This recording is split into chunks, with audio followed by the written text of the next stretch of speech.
Hey, Railway here. Um, Yesterday something happened that made me realize some very, very surprising and shocking things about myself and about how I work. And first and foremost, I'm going to tell you the story, and then we're going to look into what it made me realize. So it was a school day, and I had already managed to agree with the school on cutting my school hours to the absolute minimum. And originally they recommended me though to be there at least once every school day. And well, that doesn't work out because what happened yesterday stressed me just too much to even enter that place again. And it would literally endanger my life. Let me just say this. What happened was, I was motivated to go to physics class, and it was extremely loud for me. It's so loud that the voices were lingering in my head for very long. And also, we were writing a test, a quick thing, and let me tell you something, I never ever felt as pathetic as that moment, because due to all that sheer noise, all my thoughts were overshadowed by what other people were shouting at each other, and it was ridiculous. And the rest of the class went the exact same, and I was happy when it was finally over, because to me it was just a large circus.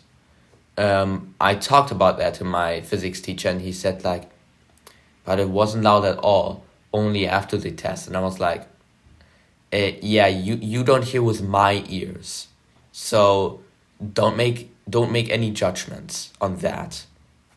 And then he was just staring at me, and I was just staring back with a mean face, because why don't you just get it?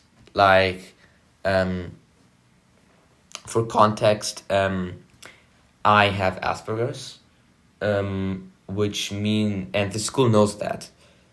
And that means that really the people working there should have understanding for that. The problem is too many people have the stigma of, as people turn 18, their autism, just fades away, it's a childhood thing.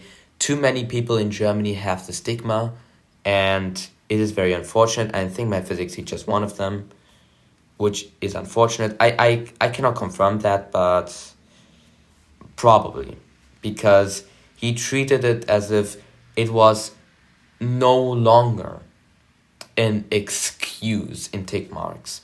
It wasn't an excuse. I was just telling him what it felt like for me. My sensation was that it was so loud that the voices were lingering in my head. To be fair though, it was never as bad as that day. And in fact, after physics class, I had to close, put my hands onto my ears, because everything was too loud for me. Even someone just talking to me was already too loud for me after a few seconds. And this reminded me a lot of the sensitivity I had back in primary school. And I realized that I was masking my autism for too long. I was masking it, you know how? By being exposed to loud noises every single day, so I would intake marks, get used to it. Marks closed. And that is not healthy. That's coping, or maybe just enforced adaptation, or whatever you want to call it. It's just not healthy, and it came at the expense of my sanity. I absolutely love it when it's absolutely 100% quiet, no sound, not even a single car out there on the street, just 100% silence, 0 decibels, up to the third place, up to the third decimal place. Absolutely no sound. This is what I enjoy. At least occasionally. What I also like is having music on, because music has exactly the kind of sound waves that I need to concentrate and focus. And I realized just how much I've been masking all along. And let me also tell you something.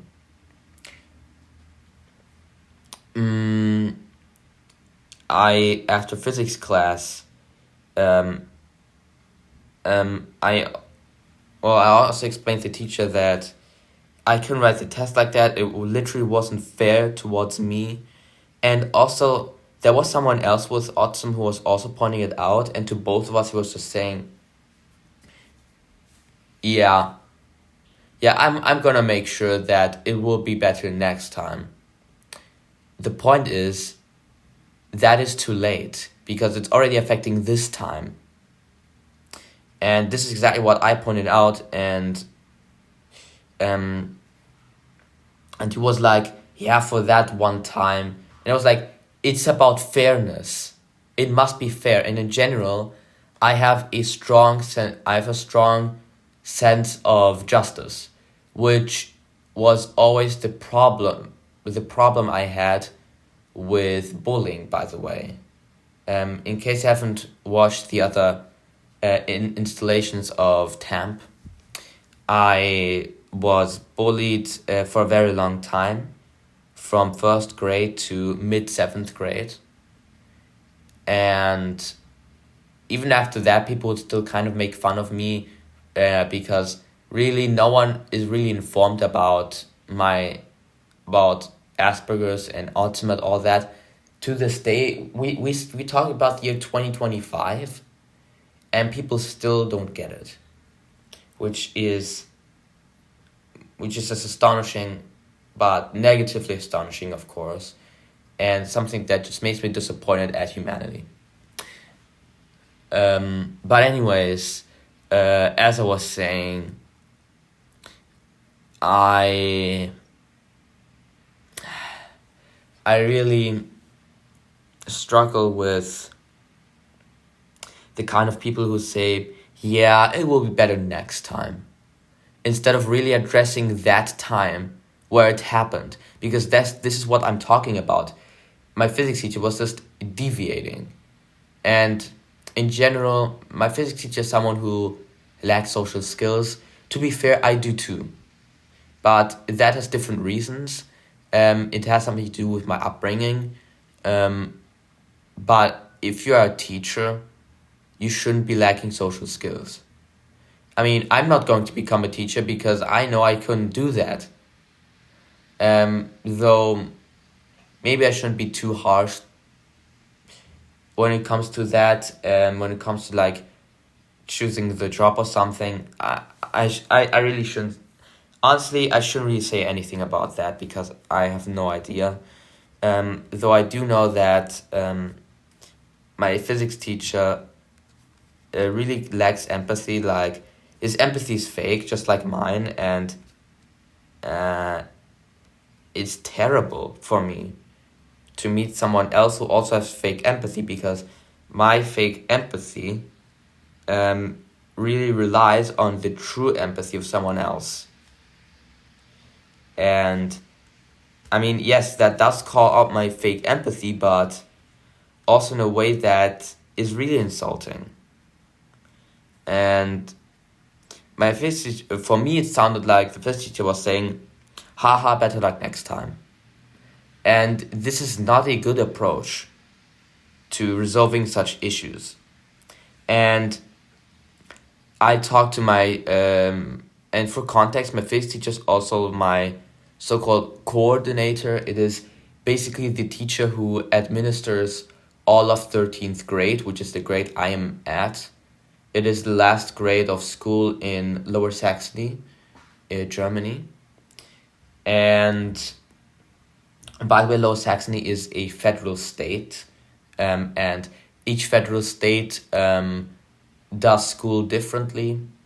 For some reason, it is a federal thing, which is really kind of nonsensical, but I'm not going to talk about that here. This video is already getting long enough as it is with all I have to talk about. Anyways, here he's like the one who administers all that, and I no longer trust this guy because and sad thing is, for context, I've had him as a teacher ever since I changed schools in mid-7th grade. Every single school year I've had him. He should know me best. And it appears that he doesn't know me at all, which is very unfortunate, and I don't trust him. And I explained to, I went to my tutor, which is the teacher you essentially assigned to entrust with like your worries and more personal stuff. And I explained to him that my coordinator is like I can trust him. I don't want to talk with him ever again. I don't even want to see his face ever again, honestly. He's disappointed me. He has abused my trust, and I'm going to treat him like any other person who abuses my trust. I make sure I get him off my life. I did the same with my parents, with my brothers. I did the same with their friends and tick marks. Though to be honest, it's really just people they're trying to dominate. And I'm going to do the same with everyone who crosses my life and disrespects me and doesn't even try to understand me, like that physics teacher. I don't want to see him ever again. Like, in all seriousness. And now that I said this, I kind of hope my true identity doesn't come out until I finish school, because if it came out now, that could be quite problematic, but it's the truth. And it's the truth no matter how much it hurts. It's the only thing that matters in life. It's the bare, unfiltered truth. Because any sugarcoating is just coping. It's a coping mechanism, ultimately. It's, yeah, I can't deal with the truth, so I'm gonna tell myself this story instead. Why? Like, why? Have the courage to offend people. Offend people more. Offend people more. Like, seriously. Offend the people who deserve it. That's, by the way, an important message from today. If you take one thing from this camp, offend the right people. Offend more. This doesn't mean disrespecting people. It means to get rid of the people who don't suit your life. But I don't want to get stuck on this topic too much. I explained that to my tutor, and he was he understood me immediately. To be fair, he doesn't have good sympathy with him either. But anyways, I also explained to him everything I would have to talk about with him, with my coordinator. I would talk to my tutor instead, and my tutor understood that immediately. And he and I talked a bit more, and I also explained him that I just cannot go to school for the rest of the month, period. Not even a single time. I'm just not going to do that. For my sanity. For my sanity, I'm not going to do that. And he broke my trust. My physics teacher blatantly broke my trust. The trust that he would understand me and have a good idea of what it's like to be someone like me, someone with Asperger's. And I'm not even the only one in my 13th grade with that condition. I'm not even the only one. He should know better. But no, he just dismisses it. We live in the year 2025. Man, seriously. But honestly, I have the lowest of expectations for the future. I mean, honestly, I'm the kind of guy, if you ask me, how do you think is humanity going to evolve? I'm going to tell you, it won't for the next ages. And it will go down and crumble upon itself and die out. Because I see no more than that. Unfortunate, but the truth, at least in my eyes. But I'm not here to talk about my doomerism. I'm here to talk about what happened and what I've learned about myself. I coincidentally then met someone who is involved in my mental health stuff for a bit longer. Someone who's involved in person, which is something different from someone who's involved online. It's just something different, yeah. Not that the people who support me online were less helpful, but it's just helpful in a different manner, alright? So,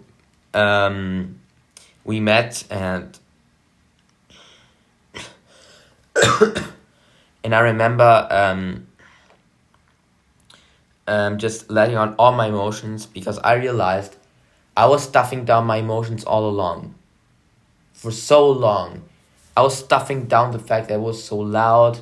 I was just, dealing with it, exposing myself to it without any help. Now, to be fair, just having headphones on isn't helpful either because I did that before and it made my ears more sensitive. It made them so sensitive that even a footstep would cause headaches. I've been there before. I had to be isolated in a completely silent room, like completely silent. It was a therapy that lasted very shortly because it helped me immediately. It's basically the kind of therapy you're in a completely silent room and then you are exposed to very, very, very silent noises, step by step by step by step, until you can recover the ability to deal with noise at all. At least to the degree I could before I became that sensitive. And really, my previous school, back between 5th and 7th grade, did a very terrible job at addressing my Asperger's. They were just making fun of it and offering stuff like jokingly, basically. They had no idea about it either, and even those who did were not taking it seriously and calling it a disease. And by the way, the worst thing you can do to anyone, to any neurodivergent person, the way you insult them the most is by telling them they have a disease. I was treated like that my whole life. By my parents, by the way. They were always like, yeah, be inclusive and everything, but they weren't like that. They were always saying, yeah, you should be ashamed of your Asperger's, and you should just be more normal. And my brother was also like, come on, fit in, because he's like, he was like a person who masked his autism so well that he got away with not being diagnosed at all, and he's actually proud of it. Where I'm thinking like, how on earth can you be proud of people knowing less about you and understanding you less? But yes, this is how he worked, because in my family it was all like discretion. And discretion, by the way, for those of you who don't know what that is, it's like it's a kind of privacy in the sense of people should know as little about you as possible. It's actually a type of paranoia, and it manifests itself in the lack of trust in other people to accept you once they know the full truth about you. And by the way, this is exactly what my parents were like, my brothers are like, and it's just something that seems to run in our family. This distrust in strangers, this general distrust. And to be fair, I have this distrust as well, which is unfortunate though, because I shouldn't really judge people before I know them. I shouldn't judge them immediately by saying, yeah, I can't trust them anyway. That is, I know how much it damages the other end. And yeah, I've explained all the situation to that person. And by the way, something else I have to mention regarding my physics teacher. At some point, I was so angry. I was literally shouting at him like uncontrollably, because I had enough of suppressing my emotions. I was like, let it all out, 180-degree turn, shout, exclamation mark. And well, of course it was nice, and to be fair, it maybe was a bit disrespectful. He should also understand that there's a good reason for me to be as mad as I was. And anyways, the problem with me and changing my habits is that my habits are always like extremes, because in my family there was a lot of black and white thinking that I unfortunately inherited. And yes, some people will argue that a typical aspect of having Asperger's is black and white thinking, which isn't particularly false, but is also something that one can easily learn in childhood, at least unless you have a household like mine, where black and white thinking was praised, because it was the easiest thing to do. And anyways, my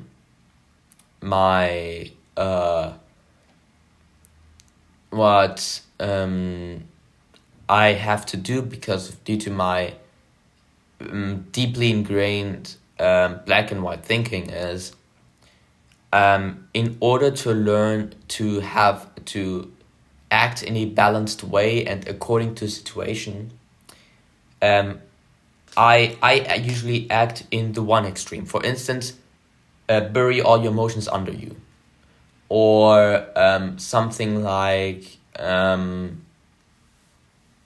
also say yes to everything. Let's just take this as an example. Then the exact opposite would be saying no always. And then I would do that for a while. And by the way, there was a phase where I was like that, where I was saying no to everything. And it reminds me of quite a funny book for little children.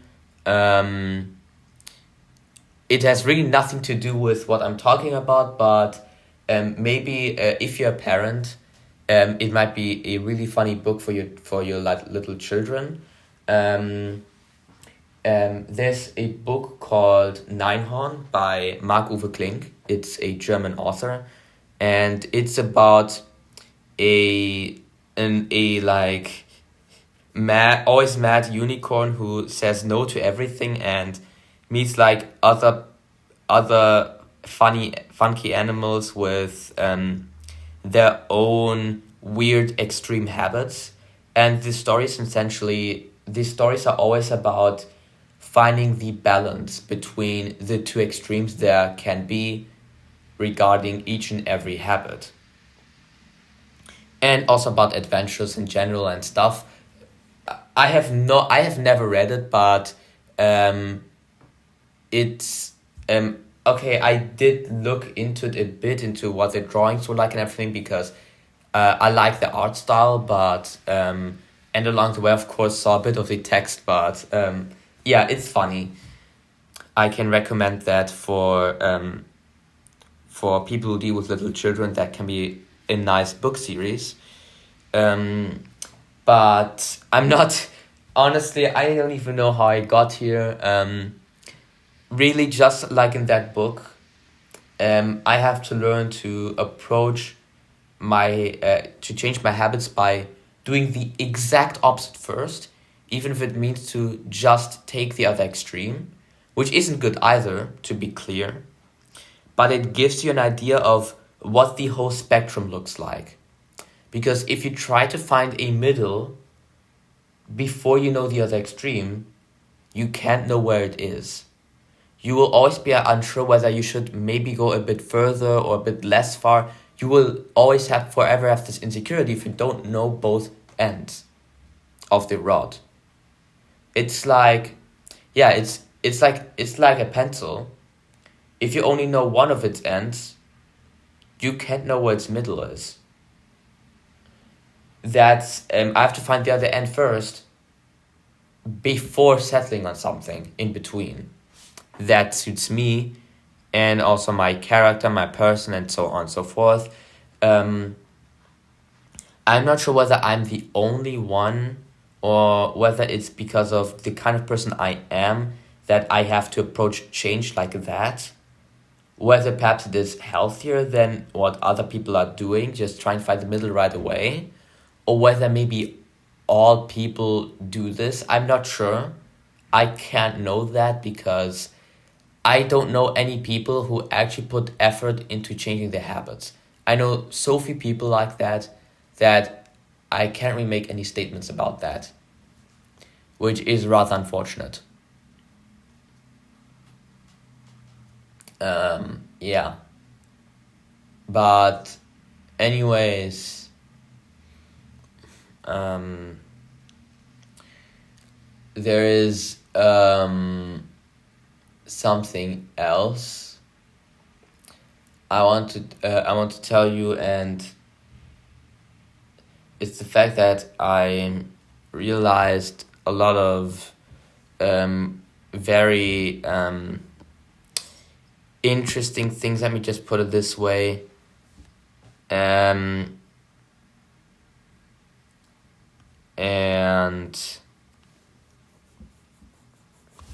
I felt dissociation again, by the way. And it was just, it's not fun. It's never fun. And it's also a sign of survival mode. And also I realized that the only thing that ever makes me change is pain. Looking back at all my experiences, the only experiences that changed me in my life was pain. Pain, pain, and pain again. Honestly, I shouldn't have to go this far just to change. That is the most unhealthy thing you can rely on. Yeah, feel the pain, learn afterwards. No, I shall no longer be like that. And hopefully, I can change that. Hopefully, I can improve in the sense that I no longer rely on pain for change because it's just unhealthy.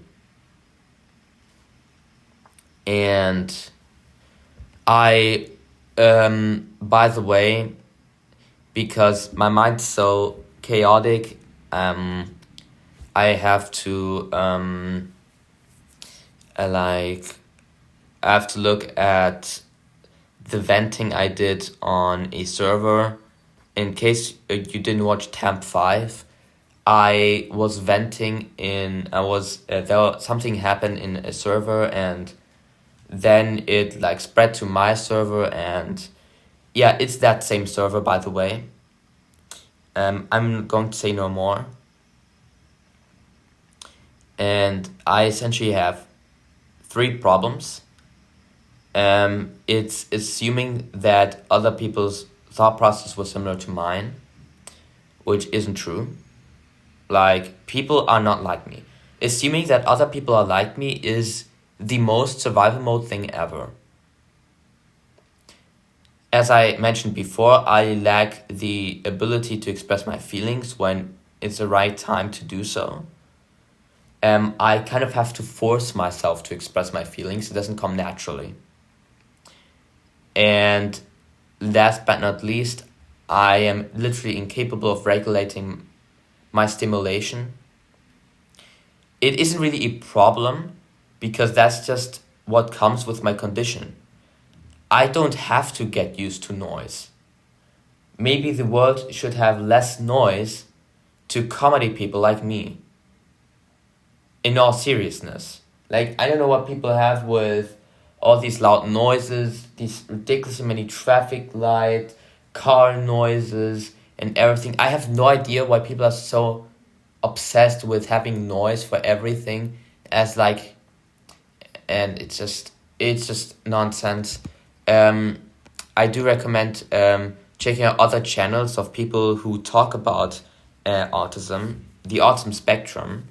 To be clear, several conditions and degrees of diagnoses fall under this term, just to be clear. And let me just quote from my venting: I just want my autism back. And yes, I mean it. I want it back. I'm fed up of masking. I'm fed up of giving up my individuality in that sense, simply to be able to survive the world. Because again, this is survival mode. This isn't truly living, it's just surviving. And I'm fed up. Like, why? Why on earth should I conform to what other people are like just so I can bear the world? It's nonsense. And it's just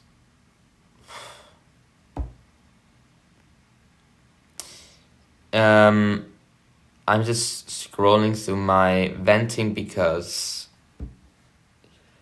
honestly my mind's just is having a brain fog again. It's, by the way, it's very typical for me to have a brain fog, especially after something like that happened. And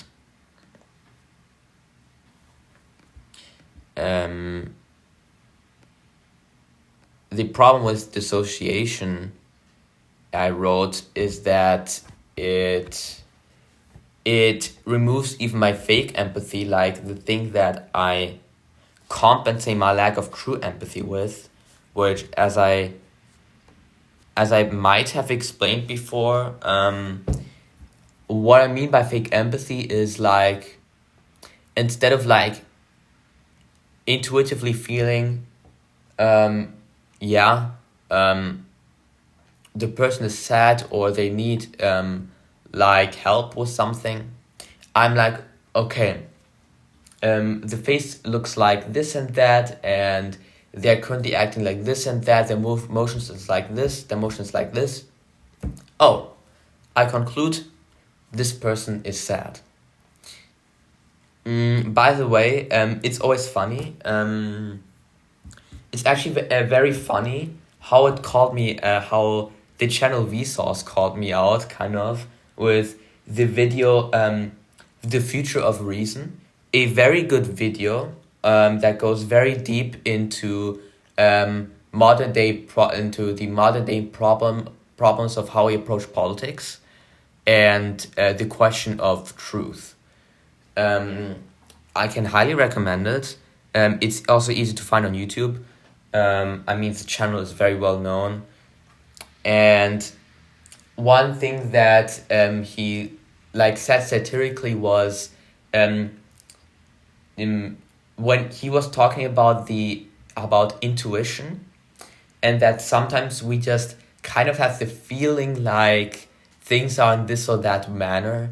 It's like something of the subconscious.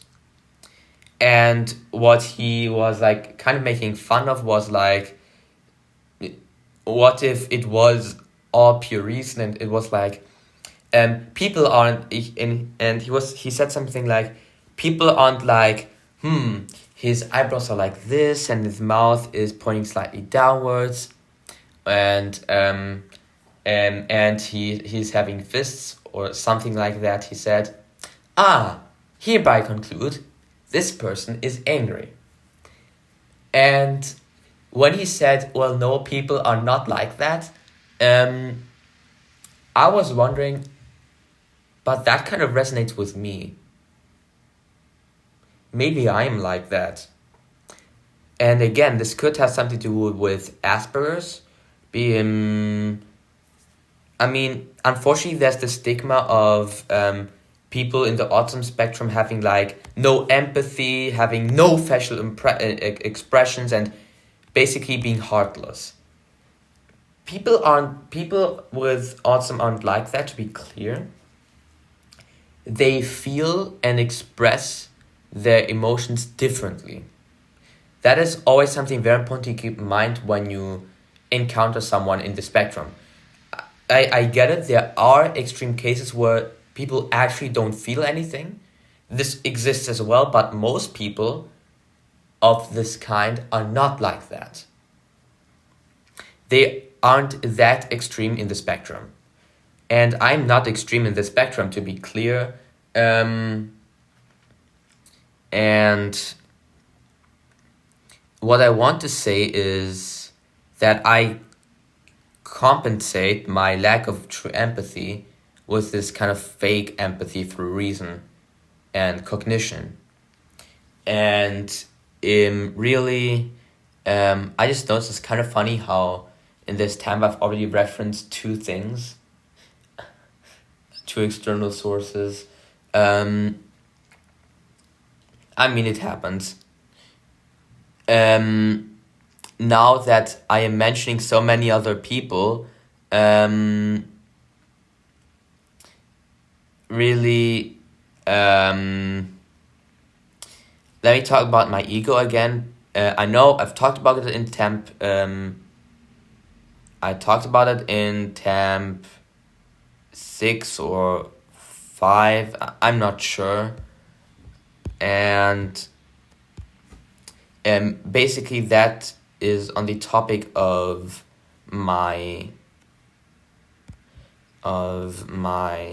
ego.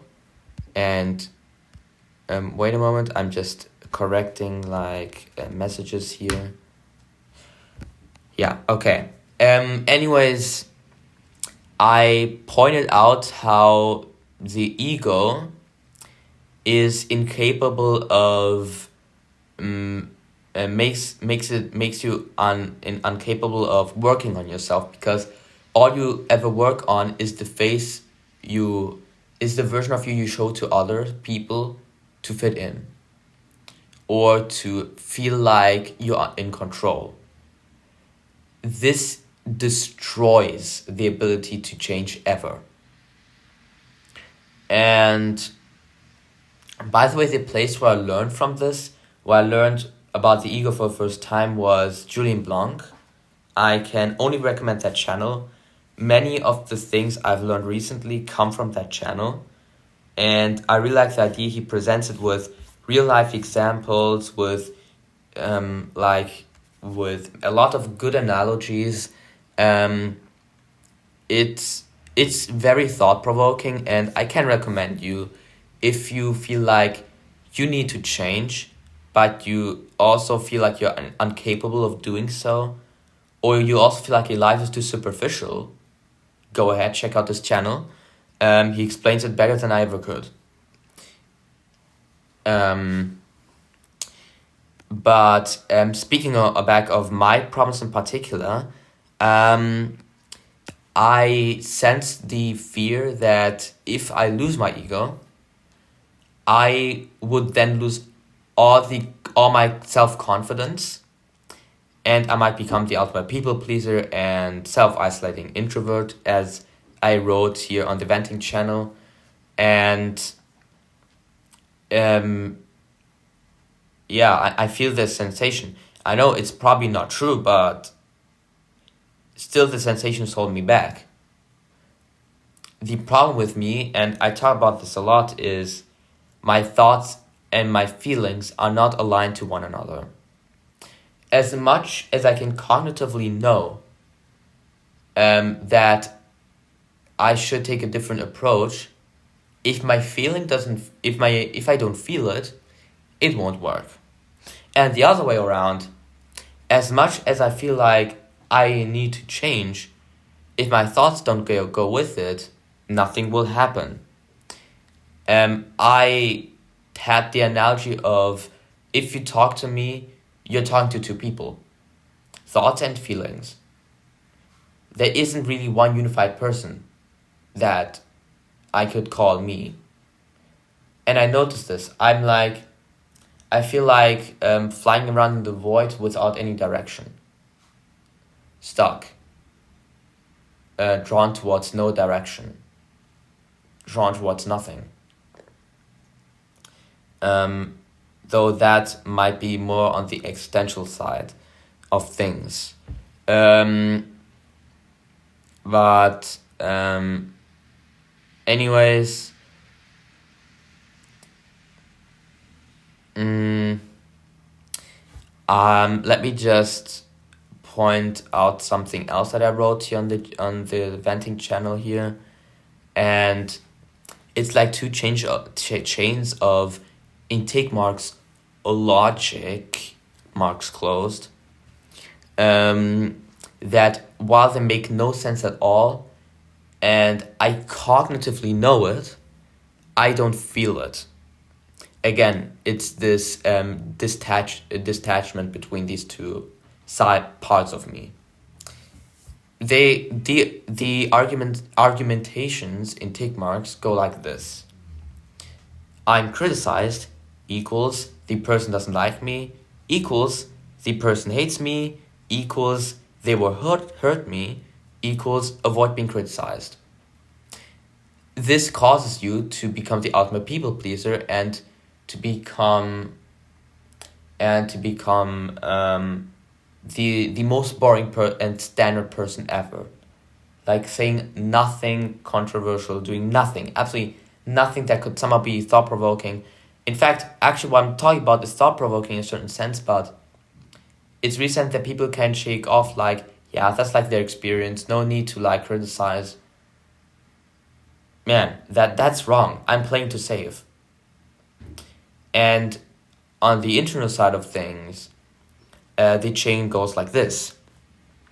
I'm criticized equals there must be something wrong with my actions, equals something is wrong with me, equals I'm not good enough, equals loving myself would be foolish, the pain of hating myself would change me instead. And this is the problem with survival mode on this end. The idea that if you're criticized, automatically something must be wrong with you as a person, and that would automatically diminish your worth. I know this isn't true, but this is how I feel, and this is the problem. The fact that the trauma of my past experiences where I was bullied is so deeply ingrained that I still feel the same way I did 6 years ago. It's ridiculous. I'm about to turn 18 and I'm still not able to deal with this stuff. Like, I still take everything too personally. This is essentially what this chain states. the what this causes is that you take everything too seriously. This is what I'm like, unfortunately.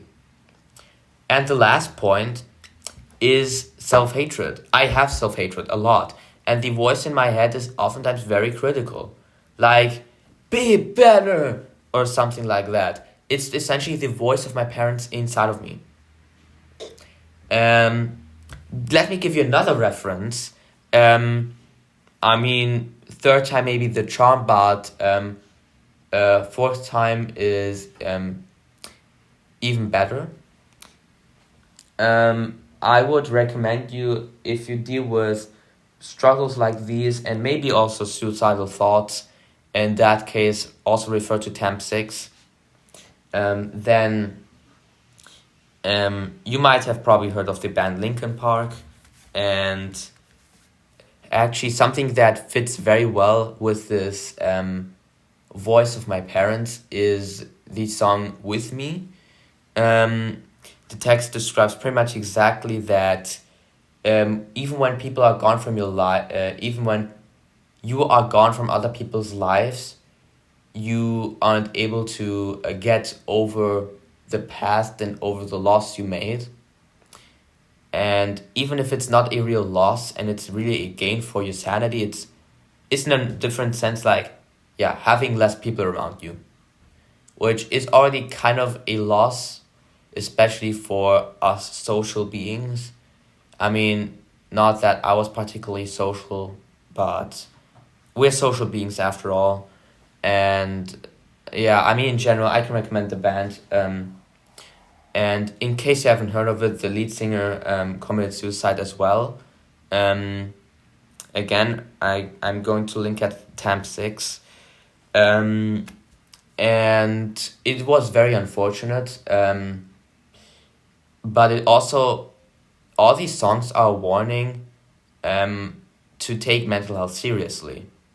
And even if you don't have mental health problems right now, it's important to make yourself aware that they are serious, so that in case at some point you might get mental health issues, you're already prepared. This is very important. And this is why I talk about these topics so openly, because even people without these issues should really take this seriously. And also learn to understand people who do struggle with this stuff. Because this way, these kind of people no longer have to be alone with their problems. And this is also the reason I'm pointing at this band, because it is well known. There are many rock fans there of this band. And it's in parts also people who don't struggle with these kind of issues at all, who just find the music to be kind of cool. But I would recommend you just look into the lyrics, and you will notice the theme they consistently have, by the way. The theme is basically the same in all their songs. Except perhaps for the more recent ones, the ones that were created with the new lead singer. But honestly, why am I getting to these kind of details? Just check it out by yourself. And anyways, there's actually one more thing, and it is my physical health as well, because I don't know if I ever mentioned this before, but I struggle with underweight. I've struggled with it for my entire life. I mean, let me just put it this way. The lowest BMI I've had in my life was 11.8 at the age of between 9 and 10, and it was a point where I was actually completely destroying my health. It was a time where I had to take off almost a whole month from elementary school, just so I would eat more, because, for context, my elementary school had like a cafeteria, or however you want to call it, and it had like a little kitchen or something, and they always made like foods, and you weren't allowed to bring your own foods with you for some reason. And the problem I had with the food was, um, again, I have Asperger's and I have sensory issues. It includes overstimulation, like by noise. Like, I don't have overstimulation by eyesight, except maybe when there's like a lot of lights. Um, but I think everyone hits a point where it's just too many lights for them. Um, and that threshold might just be different for everyone. Um, but anyways, um, what I want to say is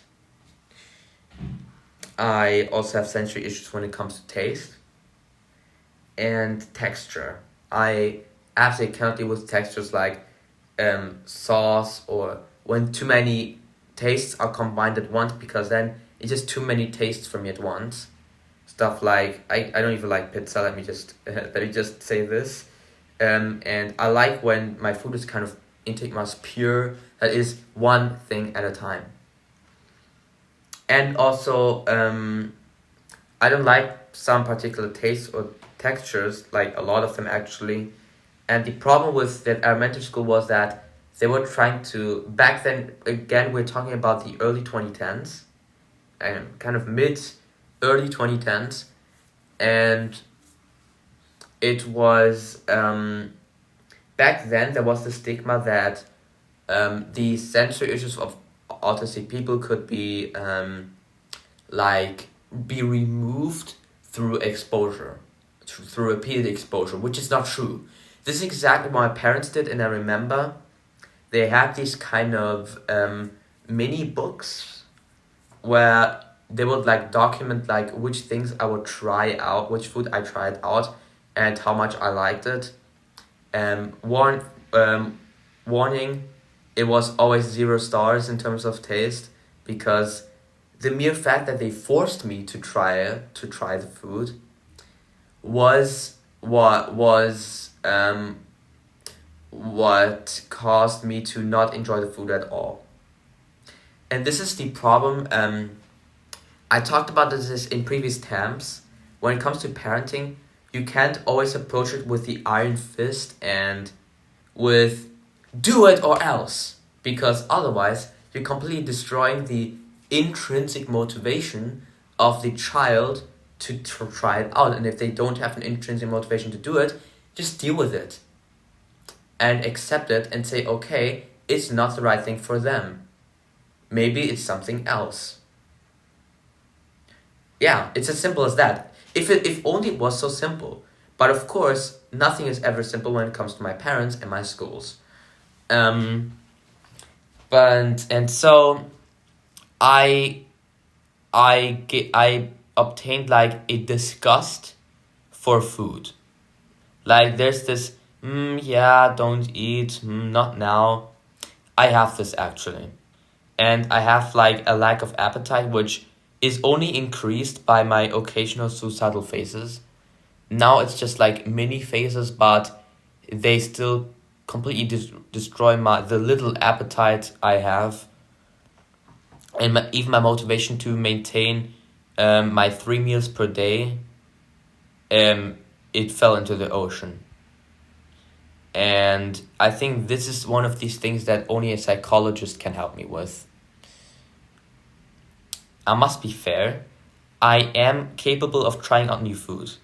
For instance, I tried out like chocolate ice cream. It has now become my favorite food. I absolutely love ice cream. Not in winter, but man, when summer comes, I just always wish summer to come. I just enjoy ice cream a lot. I make sure I don't get like a brain frost, but man, it's just so tasty, and I miss it. I miss it already, by the way. And actually, I like it so much. I do take it in winter occasionally as well. It comes at the cost of just more cold, but man, the taste is just so good. But not that it's an obsession or something, but I just really like it. I also very occasionally eat meat. The reason for this, before any vegetarian comment, man, why are you eating animals or something? I did eat vegetarian for a while. I did try it. The problem was it made me lose weight even more. And to a degree that was unhealthy for me, and this is the point where I said, okay, meat is an important part of my process of gaining weight. So I have to eat it for now. And to be fair, meat also tastes well. I mean, not that I ate it only for the taste. I know the objection of many vegetarians is that many meat eaters do it simply for the good taste. It's not quite true, and I know many people, including myself, who desperately need meat occasionally in their nutrition just to maintain their weight so it doesn't drop, and also to gain proteins. Um, and I am someone I've noticed who needs a lot of proteins. And this is the reason that I eat meat. I am very well aware that animals aren't always kept very under the best conditions, and if they were kept under good conditions, eating meat would no longer be an ethical problem. But we have to get there first. Um, and by the way, let me just digress a bit. It will be less than a minute. But the only reason that eating meat is unethical is the way that animals are held. If they were held naturally, there would not be any problem eating them because then they die naturally and it happens. What happens, happens. And honestly, even if animals kill each other in nature, like, even if it was necessary to do it a bit earlier, like, yeah, I don't know. Not This does not justify attacking people, humans attacking each other though. Um, and I do understand if then vegetarians come and ethic people come and say, okay, then the same argument must apply for animals. And I totally understand if you have this position, and I can agree with this position as well. And I know just too little about animal ethics to have a clear point of view when it comes to that. So I just present you with the possibilities that there could be. Now, I'm digressing. I would like to end my video here now because I talked about everything I need to talk about. I just hope I can get back to gaining weight. My the most recent BMI that was measured was I think it was let me check.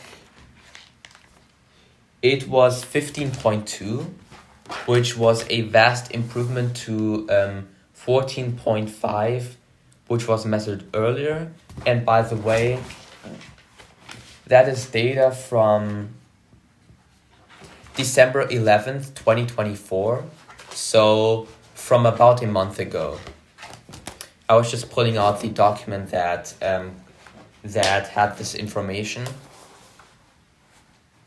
So I'm working on it, and my goal is for the end of the year to at least be halfway.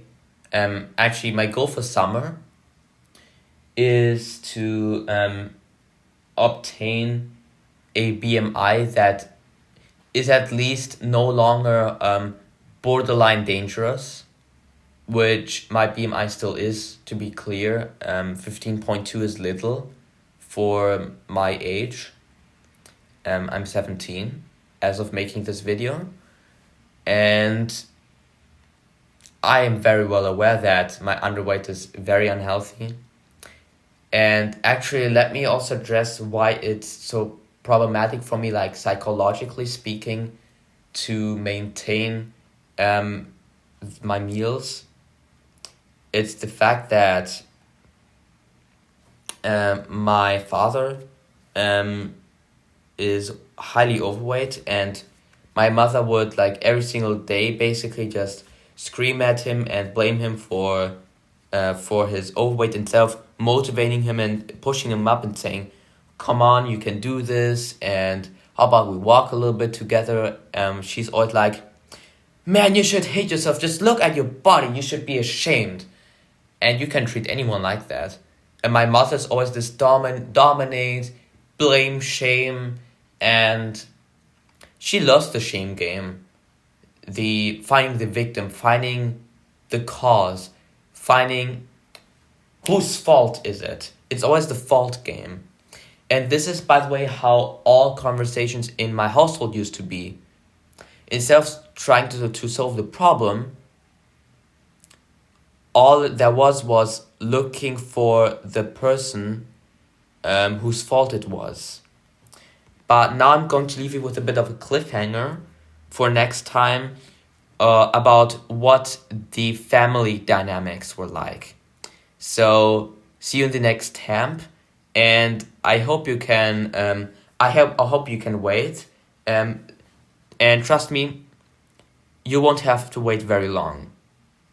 I will very likely make a video on that this very same week, perhaps start of the next one, but definitely very, very soon.